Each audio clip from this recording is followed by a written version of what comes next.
So, Papa, please state your name My name's Jim Radke. and how long were you in the Army for? I was in the Army for 3 years. And when did you get drafted? I was drafted in 1966. So, how was your experience going from being a draftee going to officers candidate school?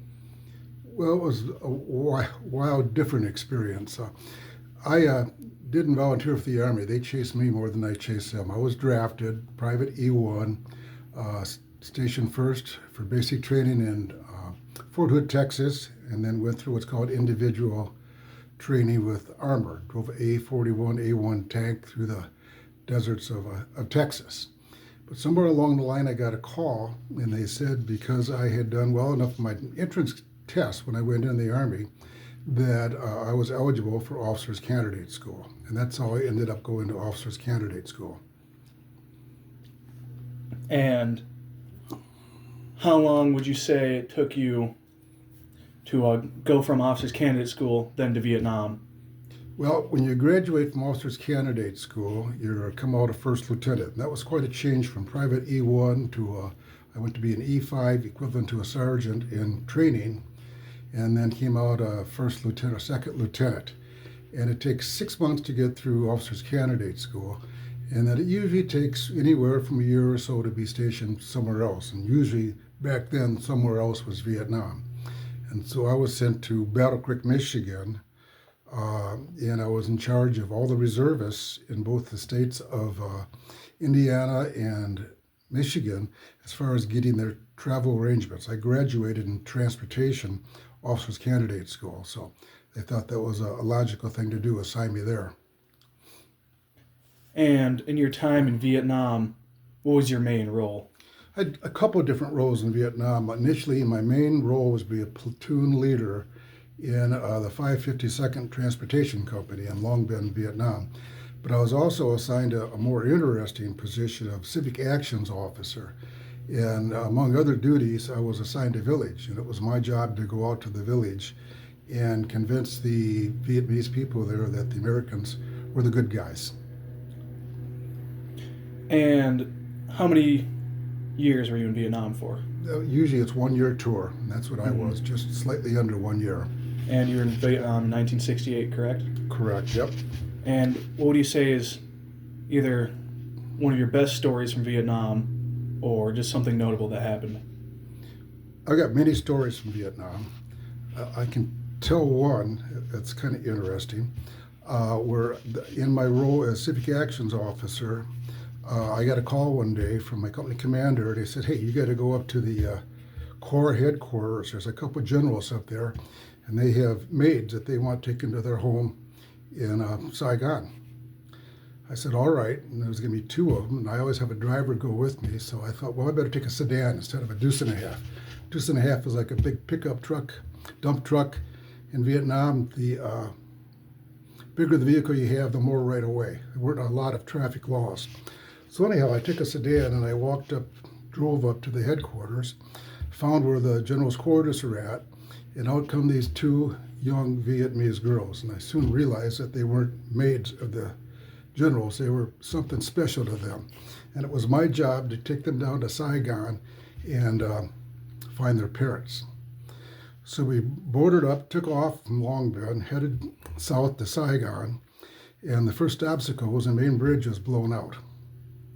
So we had to detour, and this is during Tet of 68. Tet of 68 is the most combat intensive month and year of the Vietnam War. Over half the people killed in Vietnam were killed during Tet.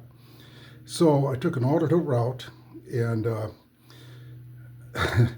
went along, and I got stuck in traffic, and it was all Vietnamese, and they weren't very friendly looking. They had Viet Cong and North Vietnamese regulars, and you never knew who was who or Vietnamese civilians. Got caught in traffic, and I'm sitting there, this is not a good situation for me to be alone with the military in a sedan.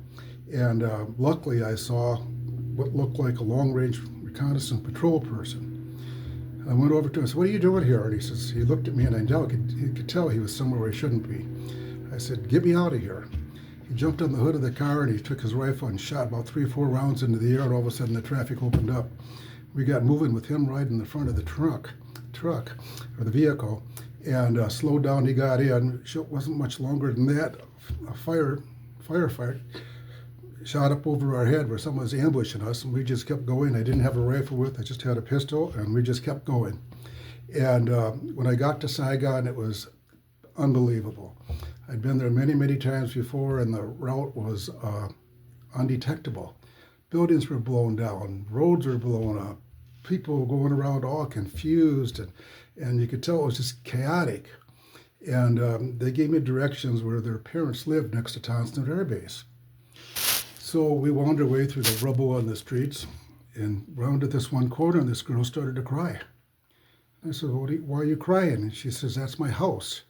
And I looked up, and there was a brick wall, one wall, nothing else. During Tet, the North Vietnamese regulars and the Viet Cong overtook those buildings. The American aircraft came in and blew them apart. They just blew them to smithereens.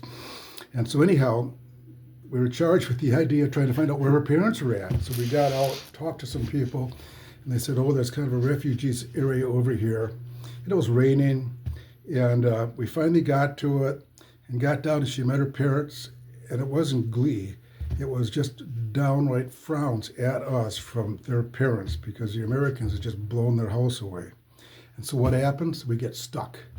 And so the driver and myself are pushing and shoving and pushing and shoving. No one came to help. We finally got ourselves out. It was getting dark, and we didn't dare head back to Long Binh because it was about a 20-mile drive, and the Viet Cong owns the darkness. So we found a military quarters to go into and spent the night there. And that was just one of many, many, many occurrences that happened in that year of 1968. And when you came home from the Vietnam War, would you say you were mistreated? I wasn't physically mistreated. Mentally, yes. Mentally ignored, yes. Americans at that time were very disappointed in the Vietnamese War. And for some reason, maybe logically, they thought anybody that was over there fighting was part of the war itself and the war efforts, and you supported it, which I didn't support it at all. But yeah, for 20, 25 years, I tried not to talk about Vietnam. Not that I was ashamed of it myself, things that I did, not that I was concerned about talking about it mentally. It's just that I felt it made people feel very uncomfortable when I talked about it, so I just shut up. And now, thankfully, within this last 20 years, America's come around and they are starting to show a real appreciation for the American military. And you hear all the time, thank you for your service. I never heard that once in the first 25 years that I came back from Vietnam. Mm-hmm. Well, thank you for your service, Papa, and thank you for letting me interview you. Thank you, Damien. That was very interesting.